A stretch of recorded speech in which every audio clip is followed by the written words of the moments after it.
So here we are on the front porch. And what we did here that I wanted to show you was this brick. So this isn't actually real brick, it's a brick veneer. When I arrived here, the homeowner had some stone pillars out at the end of the driveway made with real brick. And they wanted a brick veneer to match those brick pillars as best they could. So we were able to find something, and this does an excellent job. So it looks like brick, but it's just a real thin veneer that can go on, and that's something that we can do at your home without having a brick ledge that we have to set real brick on top of. So similar to the brick that's underneath the porch, all of these chimneys had stucco on them as well, and they were causing problems because moisture was getting in behind there.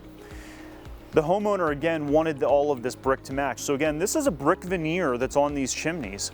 And it's one where we again could match to what they had to the stone pillars. So that way it's a continuous theme as guests drive in here, they see what's on the pillars, they see what's on the chimney, they see what's underneath the porch. On a project like this, inevitably there's going to be challenges. One of the major challenges we faced here was when we came back here, we removed all of this stucco. And we found out that what had been happening was there was never any flashing put where we have the vertical wall coming down to the patio. And what is happening was moisture was getting in underneath these stones, and it was lifting them all up, and it was causing major problems to the point that all of these stones were loose. You could physically come over and pick up these stones because they were all popping off. So we had to come up with a solution for it. We didn't even know it when we started the project, but when we removed everything, we quickly found it out.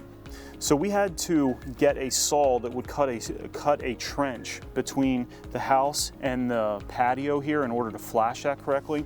We put this flashing in to make sure that any moisture is coming out over the patio and not underneath. And then we had the opportunity to relay all of this stone, and you can see it turned out beautiful. We don't have the same problem now where I can't just pick up a stone because it is embedded into place because we don't have that same moisture getting underneath there and lifting that up. It turned out beautiful, and it created a great place for the homeowner to sit and enjoy their beautiful property.